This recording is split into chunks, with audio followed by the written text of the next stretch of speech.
সঙ্গে স্যার আপনার বিরুদ্ধে তো আক্রমণের সূচিমুখ, আপনি কি বলবেন? আমি আক্রমণের সূচিমুখ, তার মানে আমি সঠিক পথে আছি। গোটা প্রক্রিয়াটাই দুর্নীতির দ্বারা কলুষিত। এই দুর্নীতির মধ্য দিয়ে যে নিয়োগ হয়েছে সেটা বাতিল করানোটা হচ্ছে সমাজের পক্ষে একটা মঙ্গলদায়ক পদক্ষেপ। এতে হয়তো কিছু মানুষ অসন্তুষ্ট হবেন, কিছু মানুষ হয়তো সত্যি সত্যি তারা যোগ্য, কিন্তু গোটা ঝুড়িতে যদি দুটো পচা আমও থাকে তাহলে অন্য আমগুলো পচে যায়, সেভাবে বাঁচা যায় না। কলকাতা হাইকোর্ট তারা চেষ্টা করেছেন, বাঁচতে পারেননি, এবং সেই ব্যর্থতার জন্যই হয়তো অনেকেই আমাকে আক্রমণ করছেন। তাতে আমি বিচলিত নই, কিন্তু এখন এর থেকে বেশি কিছু বলবো না, যেহেতু মামলাটা সুপ্রিম কোর্টে 7 তারিখে আছে এবং আমাকেই সওয়াল করতে হবে এই দুর্নীতিমূলক প্রক্রিয়ার বিরুদ্ধে। সেই জন্য এখন যদি আমি কিছু বলি সেটা হয়তো ওরা ব্যবহার করবে যে উনি মামলা চলাকালীন এইসব বলছেন, সেই জন্যই বলবো না। সমাজের একাধিক স্তর থেকে সেই প্রশ্ন উঠছে যে যোগ্য চাকরি প্রার্থীরা বঞ্চিত হবেন কেন? কে যোগ্য এটা নির্ধারণ করবেন কি করে, যখন প্রক্রিয়াটাই দুর্নীতিমূলক? এটা ইতিপূর্বে ভারতবর্ষের সুপ্রিম কোর্ট বহুবার এই নির্দেশ দিয়েছেন।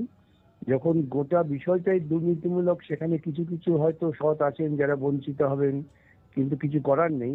স্বচ্ছতা বজায় রাখার জন্য, সততার পক্ষে দাঁড়াবার জন্য সকলকেই বাতিল করতে হবে এবং তারা নতুন ভাবে আবার প্রক্রিয়ার মধ্যে দিয়ে আসবেন।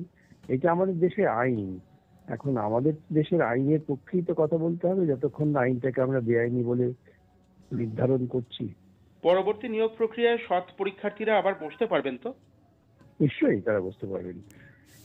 আচ্ছা, এবং কলকাতা হাইকোর্টের ডিভিশন বেঞ্চ তো সেই নির্দেশই দিয়েছেন যে এরা পরীক্ষায় বসুন এবং বসার মধ্যে দিয়ে এরা আবার এদের যোগ্যতা প্রমাণ করুন। আসলে হচ্ছে যে ব্যাপারটা কি জানেন তো, এই দুর্নীতিটা তো সরকার করেছে।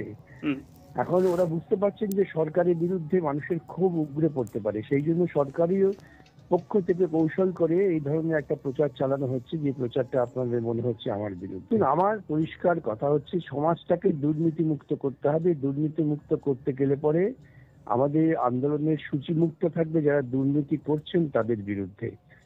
এখন দুর্নীতিমূলক প্রক্রিয়ার ফলে হয়তো কিছু কিছু সৎ মানুষ নিঃসন্দেহে ক্ষতিগ্রস্ত হবেন, কিন্তু আমাদের তো দেখতে হবে যে বৃহত্তর স্বার্থ কোনটা।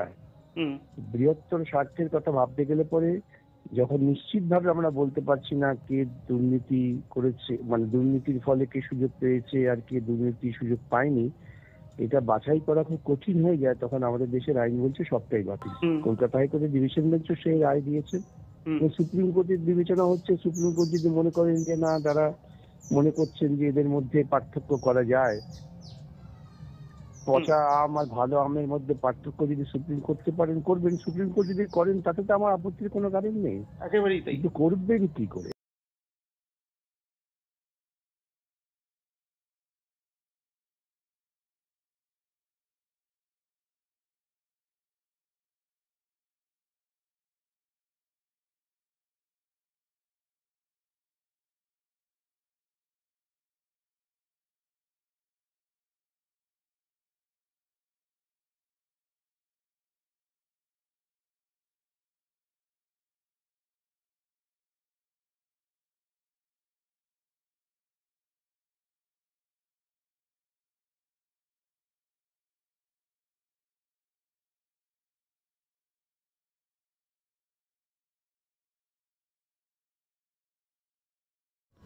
তো বন্ধুরা, আপনারা শুনলেন যে সম্পূর্ণ প্যানেল বাতিলের পক্ষে বিকাশ রঞ্জন বাবু যে সওয়াল করছেন, তার পক্ষে তার যে যুক্তি বা তার যে মতামত সেটা তিনি একটি ফোন আলাপের মাধ্যমে আমাদেরকে জানালেন।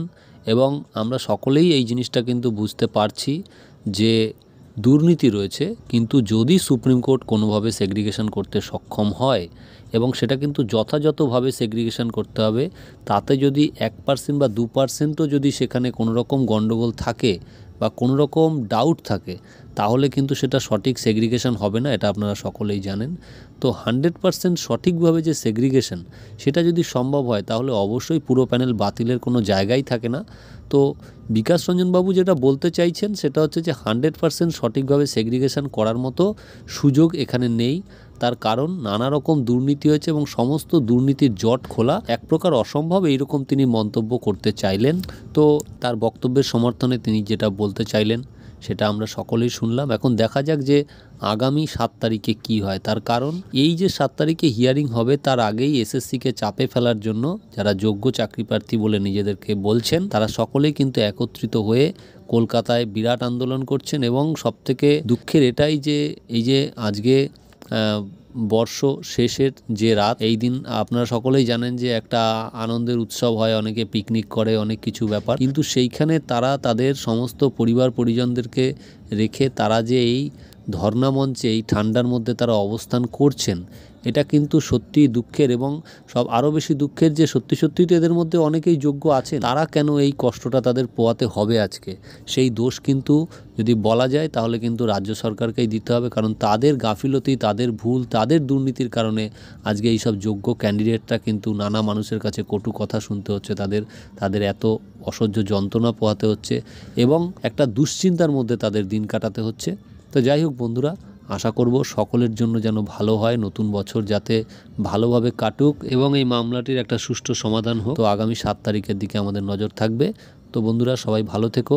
ভিডিওটি ভালো লাগলে চ্যানেলটি লাইক কমেন্ট শেয়ার করে দিও। দেখা হচ্ছে আবার পরের ভিডিওতে। ধন্যবাদ।